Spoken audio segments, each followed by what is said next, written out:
नमस्कार। आपका अखबार के YouTube चैनल पर आपका स्वागत है। मैं हूं प्रदीप सिंह। महाराष्ट्र का मुद्दा मतलब उद्धव ठाकरे की सरकार, महाराष्ट्र विकास आघाड़ी की सरकार के गिरने का मुद्दा, शिवसेना पर कब्जा का मुद्दा, ये पूरी कहानी एक थोड़ा अलग टर्न ले रही है। नहीं, ये बिल्कुल मत समझिए कि सरकार बचने जा रही है। सरकार बचने का कोई रास्ता नहीं है, सरकार को तो जाना ही है। सवाल ये हो रहा है कि जो एकनाथ शिंदे गुट की कोशिश है कि पूरी शिवसेना पर कब्जा किया जाए, वो लड़ाई लंबी चलने वाली। वो इलेक्शन कमीशन में लड़ी जाएगी, जैसा मैंने पहले कहा था। वो विधानसभा में नहीं लड़ी जाने वाली है, वो सड़क पर भी नहीं हो सकती है। तो वो लड़ाई जो है, हालांकि सड़क पर मामला आएगा, लेकिन वो चुनाव आयोग में होगा और वो मामला लंबा चलेगा।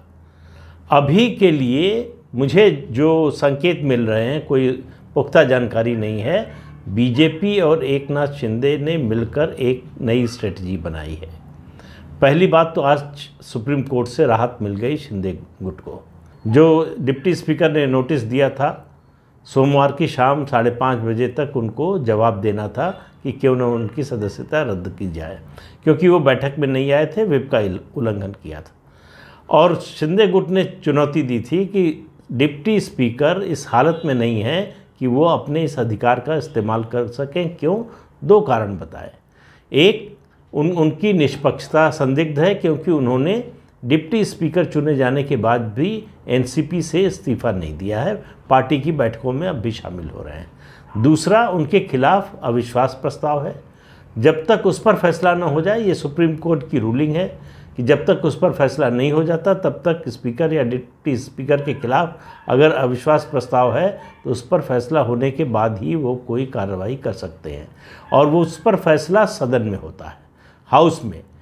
नो कॉन्फिडेंस मोशन आएगा, उसमें अगर जो है उनके साथ बहुमत होता है और वो स्पीकर या डिप्टी स्पीकर बने रहते हैं तो आगे फैसला ले सकते हैं। उसमें अदालत जब तक फैसला हो नहीं जाता तब तक कोई रुकावट नहीं डाल सकता।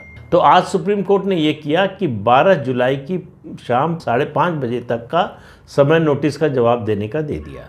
11 जुलाई को सुनवाई होनी है सुप्रीम कोर्ट में।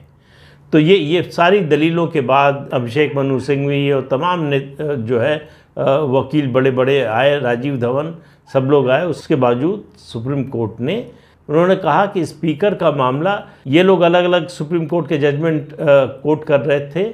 तो शिंदे पक्ष के वकील ने भी कहा, सुप्रीम कोर्ट की पीठ ने भी कहा कि इस मामले का बाकी मामलों से लेना देना नहीं है, उसकी तुलना नहीं हो सकती, क्योंकि यहाँ डिप्टी स्पीकर की वैधता पर ही, उनके बने रहने पर ही सवाल उठाया जा रहा है। एक बात। उसके जवाब में उनके पास सिर्फ ये था कि जो नोटिस था उसको कह रहे हैं कि वो जिस मेल से आया था वो सब का जवाब देना है 3 दिन में डिप्टी स्पीकर को, 5 दिन में देना है शिंदे गुट को। अगर वो जो उन्होंने पिटीशन में बात कही है उसमें कुछ जोड़ना चाहते हैं, दोनों को अपने अपना रिप्लाई फाइल करना है। तो उसके बाद ही जो है सुप्रीम कोर्ट 11 को सुनवाई करेगा और इस बारे में कुछ कहेगा।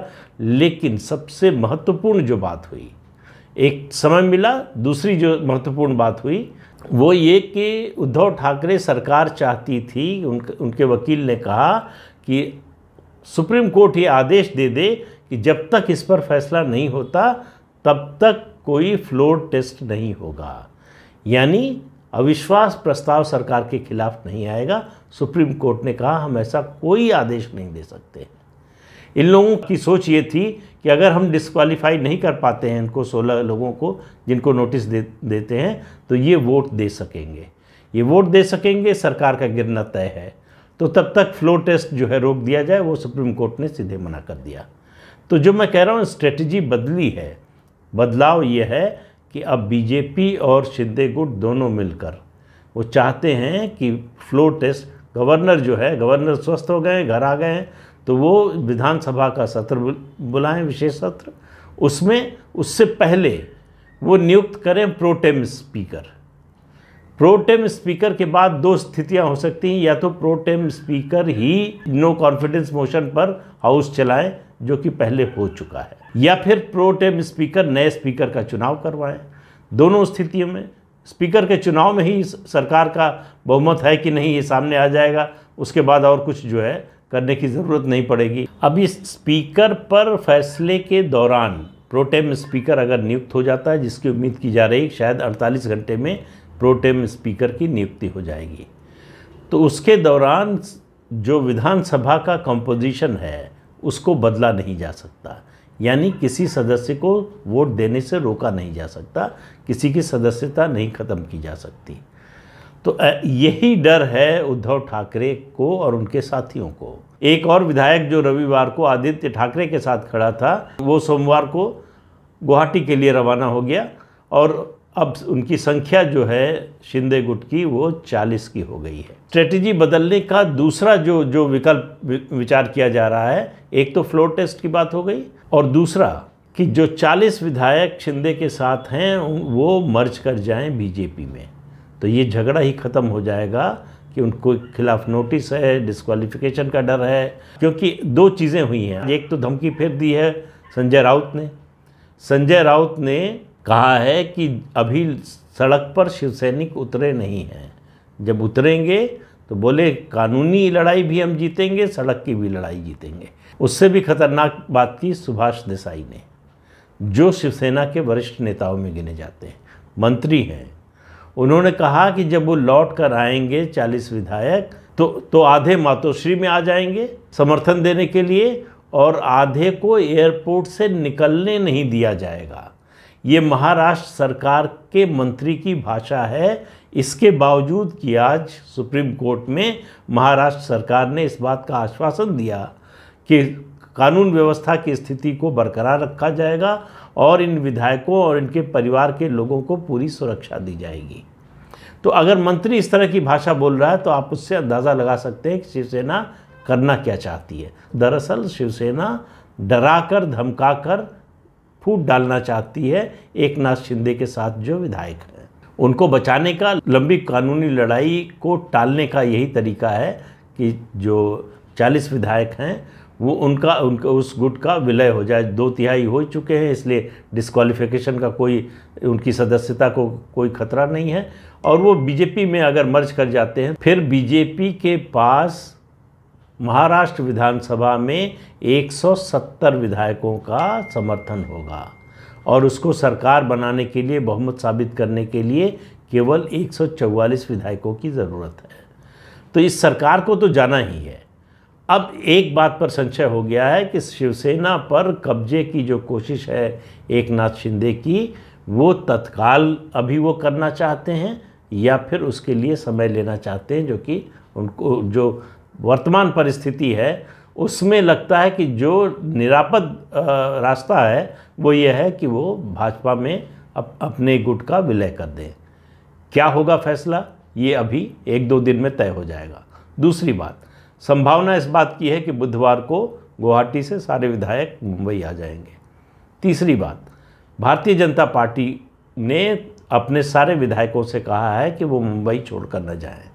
इसका मतलब विधानसभा का सत्र बुलाया जाने वाला है, सरकार के खिलाफ अविश्वास प्रस्ताव का नोटिस जाने वाला है। इसके साथ ये तो घटनाक्रम चल ही रहा है, लेकिन सुप्रीम कोर्ट से झटका लगा उद्धव ठाकरे गुट को। दूसरा झटका उनको लगा ईडी की तरफ से। आज ईडी ने संजय राउत को सम्मन भेज दिया, यानी निमंत्रण भेज दिया है। ये निमंत्रण भेजा गया है, कई मामले हैं, निमंत्रण भेजा गया है जो ज़मीन घोटाला हुआ है। उसमें कौन कौन शामिल था, उनकी पत्नी के नाम से पैसा कैसे आया, फ्लैट कैसे उन्होंने कहाँ कहाँ ख़रीदा उनके परिवार ने, ये सब मामला है। संजय राउत कह रहे हैं कि यहाँ बहुत जो है व्यस्त हूँ, मैं ईडी से समय मांगूंगा, मुझे मालूम नहीं कि उनको समय मिलेगा कि नहीं।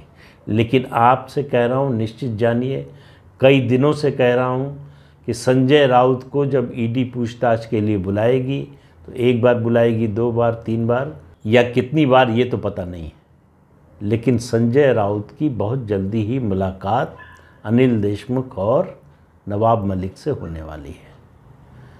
संजय राउत के लिए ईडी के शिकंजे से बचना बहुत कठिन है। जिस तरह का मामला है और जिस तरह के सबूत हैं, जिस तरह के डॉक्यूमेंट हैं ईडी के पास, उसको देखते हुए संजय राउत के लिए बचना बहुत कठिन है। इसीलिए वो कह रहे हैं कि मेरी गर्दन काट दो तब भी मैं गुवाहाटी नहीं जाऊंगा। गुवाहाटी में बुला कौन रहा है? गुवाहाटी में जो लोग हैं वो तो कह रहे हैं कि शिवसेना को बर्बाद करने वाला संजय राउत है। यही इसी ने जो है शरद पवार के हाथों शिवसेना को एक तरह से गिरवी रख दिया।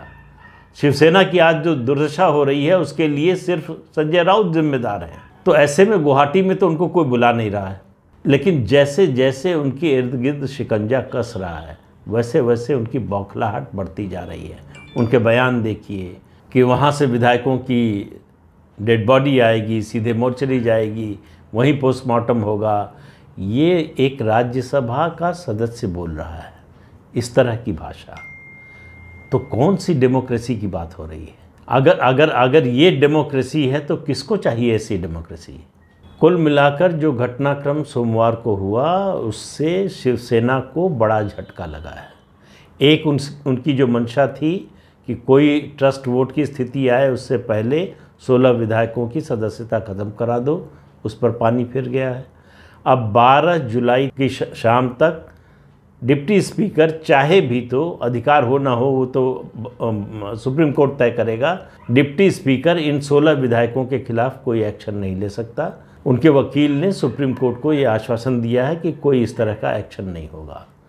तो जो ये डिप्टी स्पीकर का कांटा था वो निकल गया, जो डेडलाइन की समस्या थी वो ख़त्म हो गई, फ्लोर टेस्ट के लिए मैदान खुल गया, गवर्नर के आ जाने से विधानसभा का सत्र बुलाने का रास्ता खुल गया, और अब बीजेपी और एकनाथ शिंदे को तय करना है कि सरकार के खिलाफ अविश्वास प्रस्ताव का नोटिस कब देना है।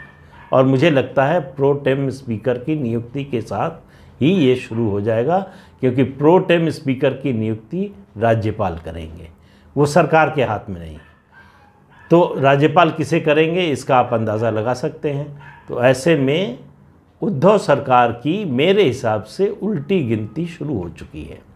ये सरकार मेरी नज़र में गिर चुकी है।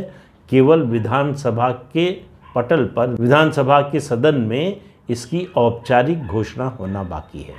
तो ये हफ्ता उद्धव सरकार के लिए सबसे महत्वपूर्ण है। महत्वपूर्ण पूरे महाराष्ट्र की राजनीति के लिए है, लेकिन उद्धव सरकार के लिए, खासतौर से मुख्यमंत्री उद्धव के लिए बहुत ही कठिन समय है। इस परीक्षा से, इस अवरोध को वो पार कर पाएंगे मुझे ऐसा नहीं लगता। शरद पवार उनको चाहे जितने आश्वासन दें, शरद पवार उनको चाहे जो सलाह दें, शरद पवार भले ही उनसे कहें कि इस्तीफ़ा मत दो, टिके रहो, इस्तीफ़ा तो देना पड़ेगा, बाहर तो जाना पड़ेगा, सत्ता तो जाएगी ही। शरद पवार की चिंता ये है कि उनकी पार्टी के नेताओं के खिलाफ जिस तरह से सेंट्रल एजेंसियों का शिकंजा कस रहा है, ऐसे में सत्ता से, महाराष्ट्र की सत्ता से भी अगर बाहर हो गए तो मुश्किल और बढ़ेगी। तो मैंने पहले भी कई बार कहा है, सबका नंबर आएगा। अभी कई लोगों का नंबर आ रहा है, महाराष्ट्र में तो बहुत से लोगों का नंबर आ रहा है।